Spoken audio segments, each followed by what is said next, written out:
Well, welcome everyone. Thank you again for joining us for another basic conversation.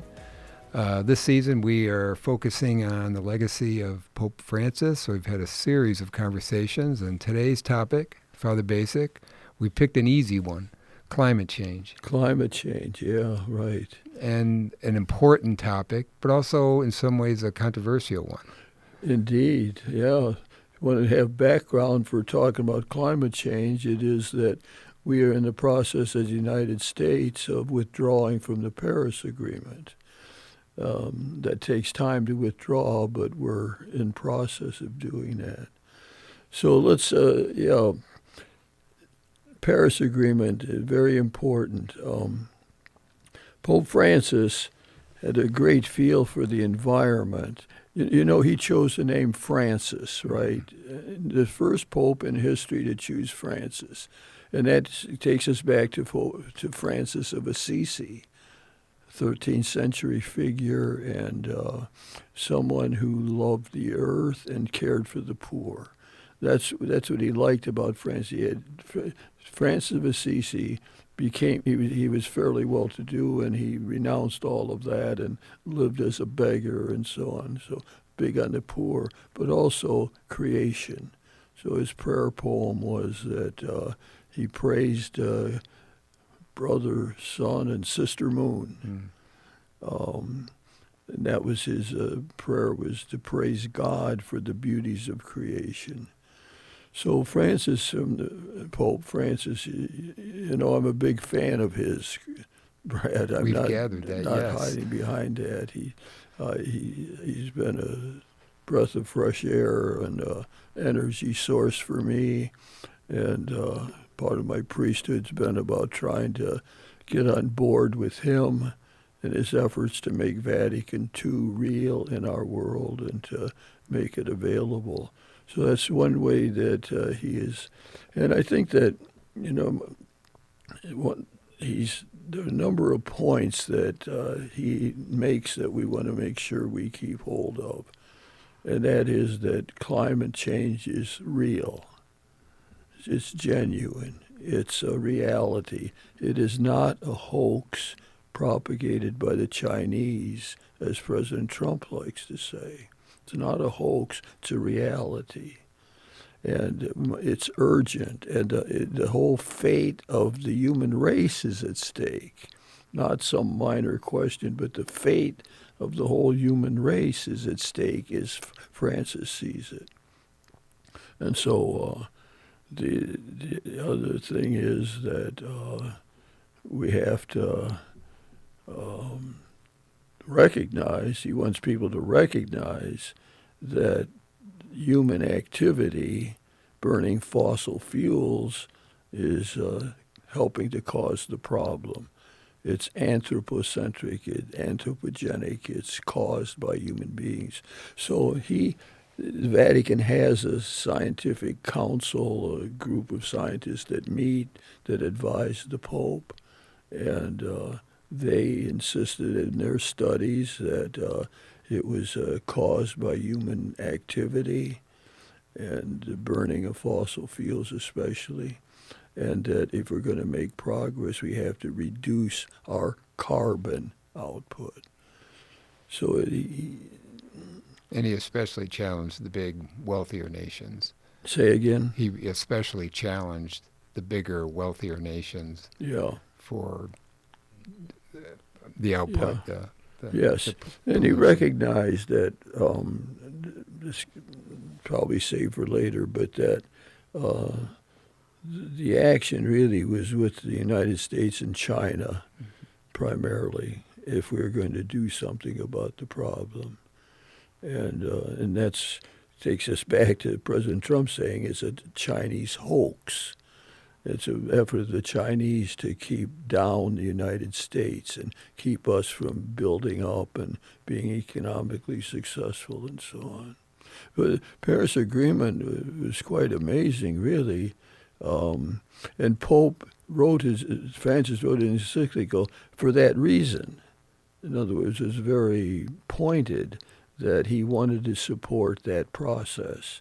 And there's a lot of talk that he helped convince some South American countries to sign up to be one of the 195 nations who said we got a problem and commit ourselves to lowering our carbon output.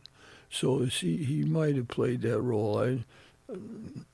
I don't know how much to make of it, but it is said at least that he had influence on some being from Latin America himself, that he would influence some countries to support the Paris Agreement. But it won wide support, 195 countries and so on, and committing themselves to somehow trying to curb global warming.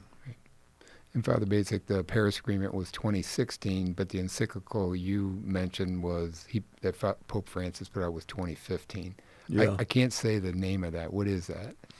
The name of the encyclical? Yeah. Laudato Si. And what does that mean? Laudato Si is a phrase taken from Francis of Assisi, who wrote a prayer poem. And the repeat line is that he praises God for various parts of creation, which he paired off like brother sun and sister moon, brother fire and sister water. It's that phrase that he's playing off of. Yeah. In that encyclical, and it was lengthy, but one of the quotes that struck me, it was really blunt. He criticized accumulating pollution that is non-biodegradable, highly toxic, and radioactive. And then he said, the earth, our home, is beginning to look more and more like an immense pile of filth. I know. That's strong. Very strong, yeah. And he was good at that. He was like a prophetic kind of pope. That is, he would say things that jarred people, or trying to get people to think, that often off the cuff or on an airplane or something. God gave us a garden, and we can't leave a pile of filth to our descendants, right? Gave us a garden, we can't pass on a desert. A lot of striking language. I often think of Pope Leo now of probably going to be more measured in his comments, a more bridge builder, bringing people together. But Francis was famous for off-the-cuff remarks, and that's often what caught people's attention. And where else you want to go with that? Is there anything about the 2015 encyclical that we want to cover? But we got the basic theme. I think as I said, the main things is it's caused by human beings, and putting two things together. Let's say this. He thought we got big problems in our world, and they're connected. There's sort of one big problem, and that is the poor are dispossessed, the marginalized are not taken seriously, and our earth is at risk. Our common home, as he calls it, care for our common home. So he saw that as one problem. Like if climate change is causing droughts or people can't grow food and so on, who suffers? The poor, who can't manage. I mean, the rich will always find a way to make it, right? Find food, shelter, build domes, all kind of things. But he kept insisting, as the more the climate is hurt, the more global warming, the more we're hurting our earth, the more the poor suffer. So he wants us to see one problem, one connected problem. Now, there's not too many people in the world, commentators on all this, scientists and so on, who see that connection. But it goes back to St. Francis of Assisi again, who praised creation, brother, sun, sister, moon, and who took on and embraced the lepers, who went out and begged for his food and so on. one, and to do that, what he thought the problem was a deified market system. He says that the dominant thinking is that, well, there's resources and we'll use them and it's sort of unlimited and we don't have to worry about it. So we'll dig more fossil fuel and we'll be fine. Again, that's a line that we hear within our own U.S. government today. Drill, baby, drill. Did I get that right? Yeah. In other words, the line is, we're not going to worry about fossil fuels. We're going to drill more, and we're going to increase our energy sources and so on. And we won't play into this Chinese hoax. There's two phrases that, and I'm not sure it's directly related to Pope Francis, right? But he talks about the importance of developing ecological virtues or eco-spirituality. Yeah. Are those attributed to him? Yeah. That's he's big on that. He always thinks of our problems in our world as not just technical problems, but it always, for him, has a moral dimension or a spiritual dimension. So he thinks if we're going to make progress, we need a spiritual eco-theology. We need a eco-spirituality and eco-virtues.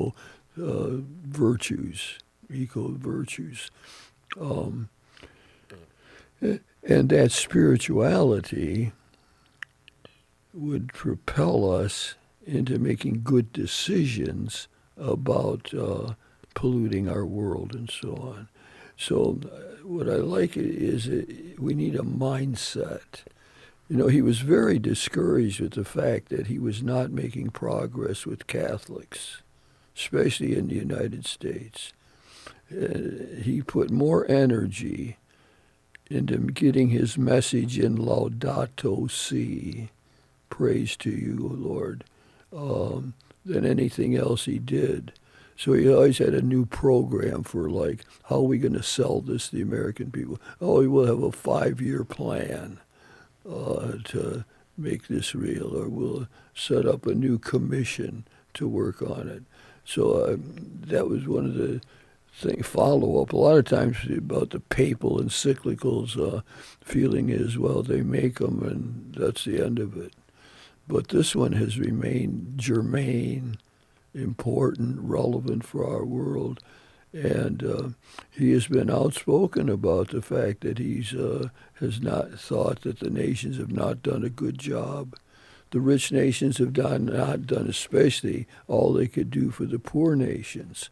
And that was one part of the Paris Agreement the developing countries don't have money to try to deal with this, and that the well-to-do countries, the developed world, need to help the poorer countries deal with their ecological problems.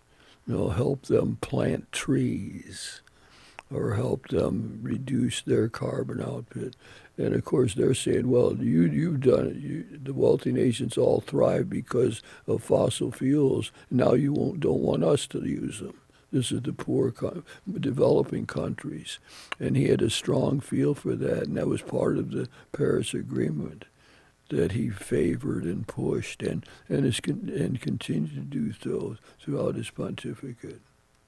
How does some of that translate into our daily lives? You said make good decisions, right? But how would that translate into how it changes us as people and how we go about living? Yeah. Because we're pretty big consumers, right? We like, especially in richer nations like us, we like things. Yeah. Yeah, that's why he proposed a philosophy that sometimes less is more.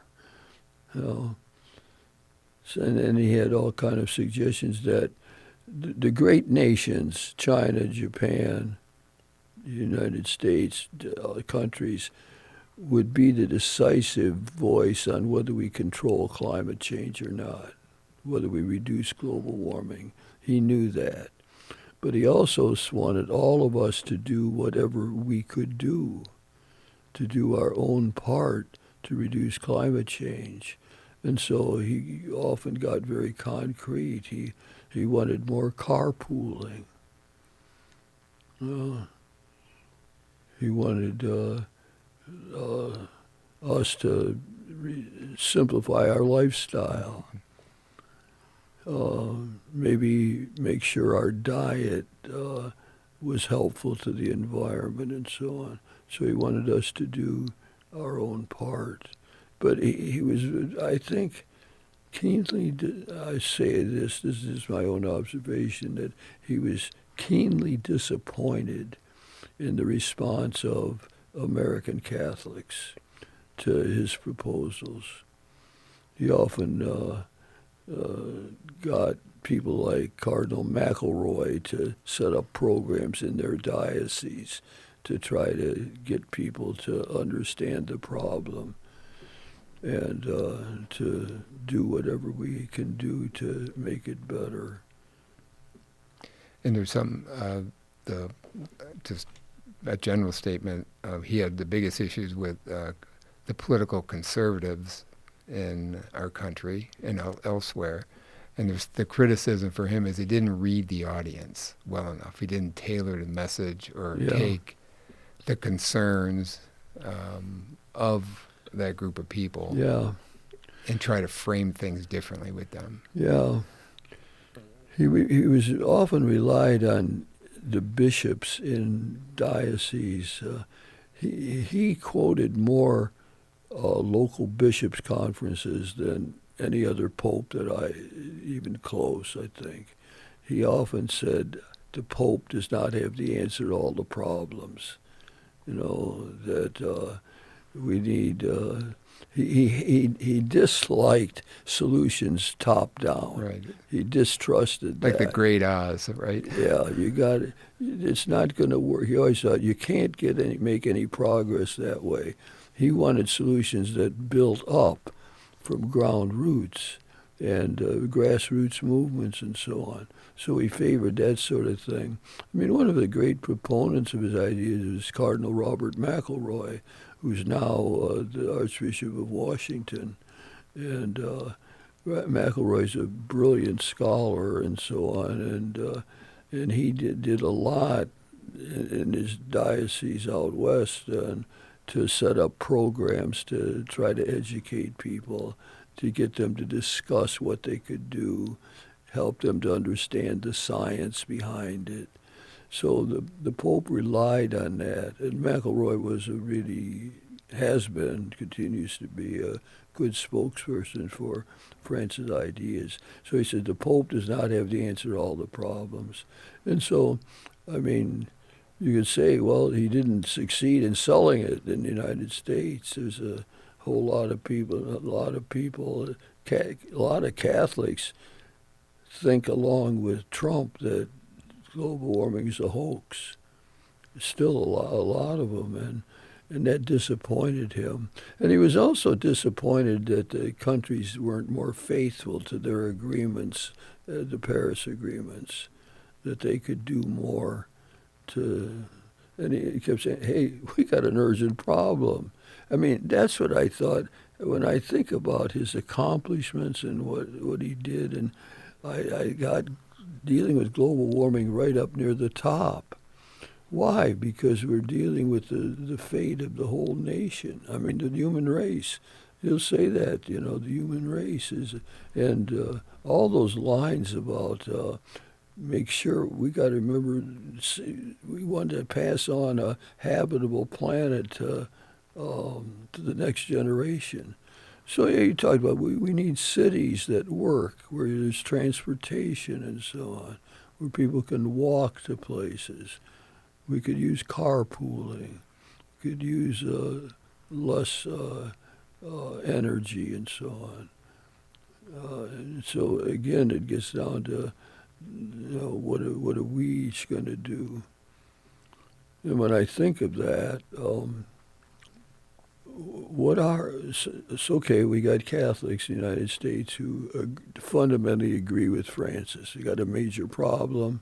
It's caused by human beings, and using fossil fuels a big part of it, and we got to cut back. How are we going to make that real? He wants us to do our part in it, and I think that in that sense he's practical. He didn't, when you don't succeed at something. There's 1,000 reasons to blame you, and say, well, he didn't do this right or didn't do that right. But I think I like to keep hoping that eventually we can sell this. I mean, you can say, well, politically people disagree about a lot of questions and so on, but global warming, you got fires, wildfires. Rich people, their kids may not be able to play outside, their grandchildren. I've always seen it's much more concrete. You can disagree politically about a lot of questions on. This one's got to do with quality of life. I don't care how much money you have. If wildfires in Canada are spreading pollution here in the United States, your kids can't play outside, your grandkids. So making it concrete has always seemed to me to be the key to doing something practical about it. Yeah. So sum it up for us as far as the legacy for Pope Francis in this area of climate change. Yeah, I mean, I think I've been trying to bring it You together throughout, and how well we've done that. It's always got to have a payoff.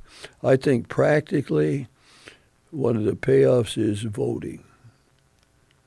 It's possible to make a difference in our country by voting, so that when you're voting for candidates, one of the questions could be, where does he or she stand on global warming? What's he or she going to do about reducing the use of fossil fuels? So elections are important, and we're going to see that more and more in terms of trying to keep our country together and finding unity and people to come together. So I think that people in both parties and independents, we vote enough of them in, and then they say, no, we got a problem. We're going to pass laws or do something to reduce fossil fuel use and to do our part to fulfill with the Paris Agreement. So we're in process of getting out of it again. Someday we got to get back in, and we won't get back in until we vote in people who see the problem. And selling, I have a lot of friends and that we talk about these things. My big selling point is, hey, the world's going to be not inhabitable. What's at stake here is the very existence of the human race. We could get wiped out, and especially if that's too severe or apocalyptic, whatever you want to say, it's going to reduce our quality of life. And it's happening. I mean, what do we do about the more hurricanes? Why are there more hurricanes? Why is there more damage? It's because of global warming. And so, yeah, voting. My big thing is that, and we know this, voting in the midterms is important to our country. So I want candidates to come out and say, I'm going to talk to my partner across the aisle on how we can work together to try to reduce our carbon output. And we're going to find ways to do that. We're going to see if there's legislation that can help. So here's we go. Francis is the great apostle of an ecological spirituality.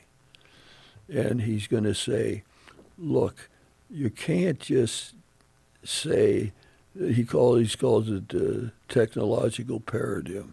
There's an ironclad logic that, well, if it's in the earth, dig it up and we can make money on it, do it. Calls it an ironclad logic. And I think that that ends up having to be challenged in one way or another. So we need ecological virtues. Live a simple life. Well, how about Francis being an example of that? He doesn't live in a papal palace. He lives in the guest house. He dresses simply. He has a simple lifestyle. Great example. Not just by writing an encyclical, but the way he lived. You look at the man and say, he lives the gospel. You look at him, you see, well, this is what Christ wants us to be. Wants us to be servant people. So he's wrote a great encyclical. He was influential in getting the Paris Agreement passed. He's bugging us up till his very death, still bugging us to try to do our part to help solve this problem.